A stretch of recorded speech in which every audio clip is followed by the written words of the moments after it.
Baik, bismillahirrahmanirrahim. Assalamualaikum warahmatullahi wabarakatuh. Sebelumnya, perkenalkan nama saya Muhammad Izam dengan NPM 22321055. Kali ini saya akan menjelaskan soal UAS dari pengujian sumur.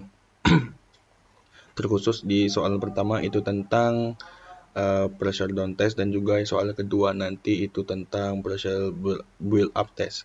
Nah, di soal pertama ada beberapa parameter yang sudah diketahui seperti laju alir hingga nanti porositas, kedalamannya, dan juga tekanan pressure pertamanya. Nah, dari beberapa parameter yang sudah diketahui, ditanya yang pertama itu ada beberapa poin, khususnya itu 4 poin. Yang pertama itu tentang periode akhir dari Weber storage. Yang kedua adalah infinite acting radial flow, periodenya mulai dari mana. Yang ketiga itu permeabilitasnya, dan juga yang keempat itu adalah kondisi dari sumurnya, apakah memiliki damage, dan juga kita harus mencari nilai skin factor dari sumurnya. Nah, untuk pressure test data, untuk data waktu dan juga PWF, itu saya menggunakan tabel 1 sesuai arahan dari soal yang berada di SPADA untuk mencari nilai PSI dikurang PWF dan juga nilai waktu. Ya, gunanya untuk memplot menjadi sebuah chart atau grafik kurva. Nah, menggunakan rumus yang pertama itu ada rumus tekanan pertama dan juga tekanan yang kedua. Nah, di sini kita menggunakan tekanan 2953 sebagai tekanan awal, dan juga di PWF-nya kita menggunakan tekanan 2953. Di sini menggunakan tanda dolar, dalam artian di sini mengunci hanya nilai atau hanya kolom ini yang bakalan digunakan ketika proses kalkulasinya berjalan, sedangkan yang ini tidak, karena ini bakal kepake datanya untuk kalkulasi data-data ke bawah selanjutnya.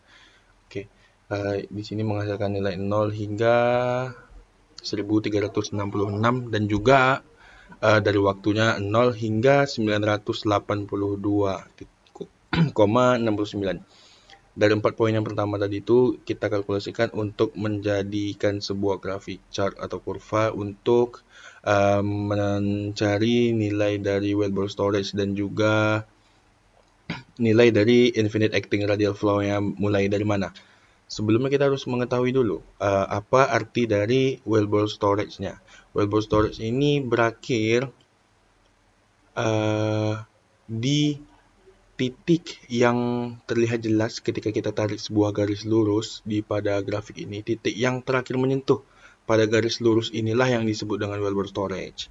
Nah, bisa kita zoom, kita mengupload sebuah garis lurus, ya, garis lurus yang mengenai titik-titik ini hingga titik yang tidak terkena oleh garis lintasan yang garis lurus ini. Berarti di sini masa dari Weber storage-nya berakhir, dan juga dari titik awal hingga titik akhir ini itu menjadikan dia masa periode akhir dari Weber storage-nya.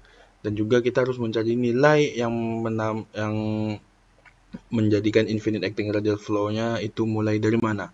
Nah, kita lanjut ke grafik sebelah untuk menentukan yang mana sih nilai dari infinite acting radial flow. Nah, infinite acting radial flow ini dimulai pada waktu di atas dari Weber storage tadi. Ketika waktu Weber storage tadi berakhir di titik 21,59. Nah, di atas dari titik 21,59 adalah masa infinite acting radial flow-nya.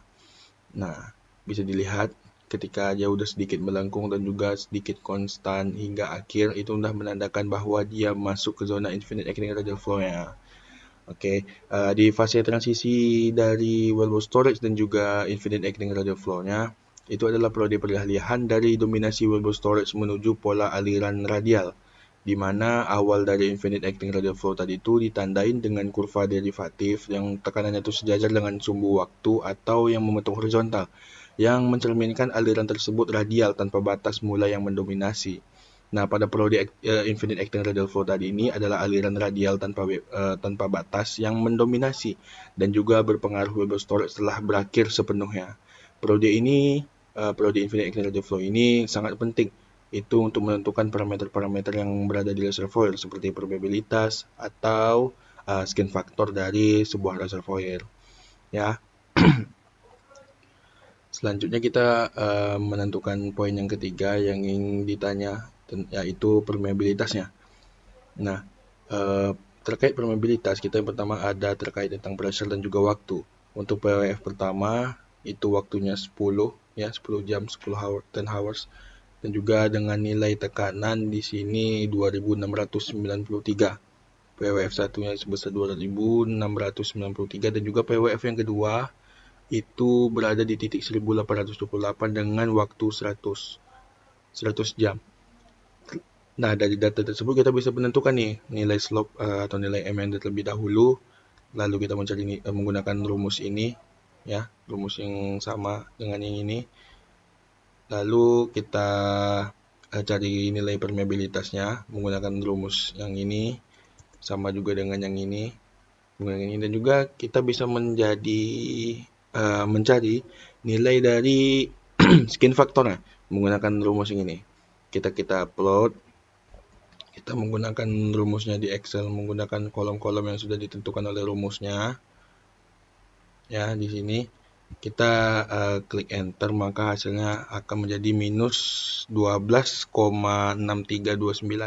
Yang dinamakan skin factor ini harus nilainya di bawah dari 0 atau 0, 0,1 atau seterusnya. Intinya minus dari 0 ke bawah, ya, 0, 0,1, 0,2.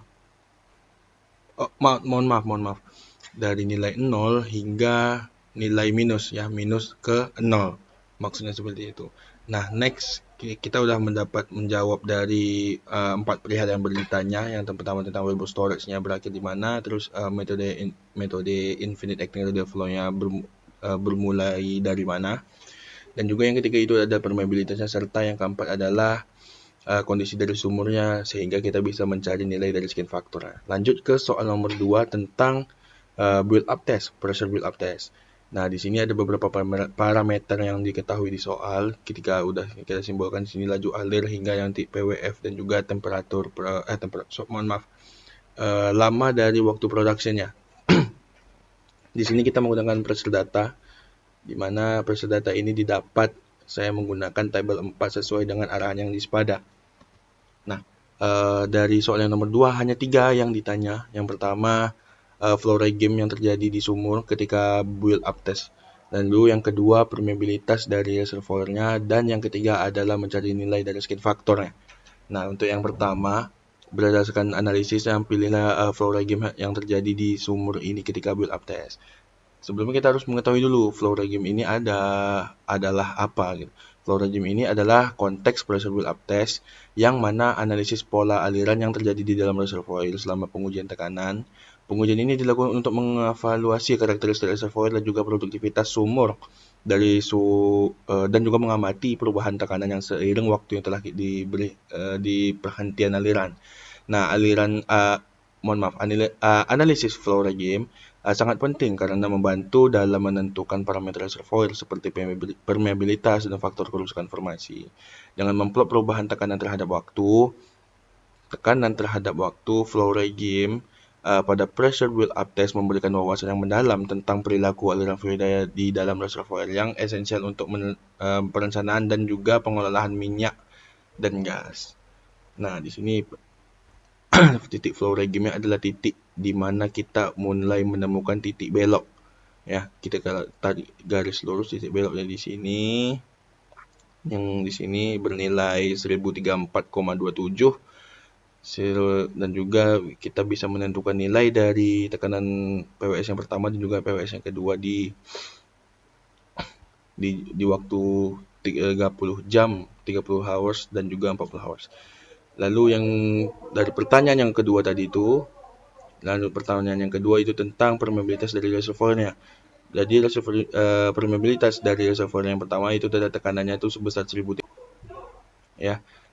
Di mana tekanan reservoir dari PWS yang pertama ini, permeabilitas dari reservoir yang ini bernilai 1037 didapat dari sini, ya, titik di sini ketika kita mendekatinya 1037,83, dan juga nilai tekanan reservoir yang pertama, yang kedua itu didapat di sini. Kita mengasumsikan dengan menggunakan jam atau garis yang mendekati dengan titik dari flow regime tadi, ya, sekitar 1038,6 psi. Waktunya itu kita tarik lurus itu 30 jam dan juga 40 jam. Lalu dari data tersebut kita bisa menganalisis atau mencari nilai slope dari M menggunakan rumus ini, ya. Didapat hasilnya 7,22036, dan juga nilai dari permeabilitasnya atau nilai K-nya itu sekitar minus dari 2059,7667. Dan juga nilai skin factor nilai skin factor yang dicari itu berkisar sekitar minus dari 15361,8968. Nah, nilai skin factor minus, nah yang dicari dari skin factor tadi itu adalah nilai yang di bawah 0, dari minus hingga mendekati 0. Nah, nilai skin factornya itu yang bakalan dicari. Sebelum kita melanjutkan tahapan selanjutnya mencari perihal 3 soal yang ditanya tadi itu, saya lupa menjelaskan bahwa parameter yang perlu kita cari setelahnya itu adalah tentang perbandingan waktu dan juga tekanannya menggunakan rumus ini. Tekanan tekanan waktu, ya, waktu selama produksi berlangsung itu sekitar 25 jam. Di sini didapat dari soal, ya. Itu kita cari untuk mendapatkan nilai waktu lama dari production. Didapat dari nilainya 2 hingga ini bernilai 1,2. Mungkin sekian yang dapat saya sampaikan. Apabila terdapat kesalahan kata ataupun perbuatan tingkah laku, saya mohon maaf. Akhir kata, wabillahi taufiq wal hidayah. Assalamualaikum warahmatullahi wabarakatuh.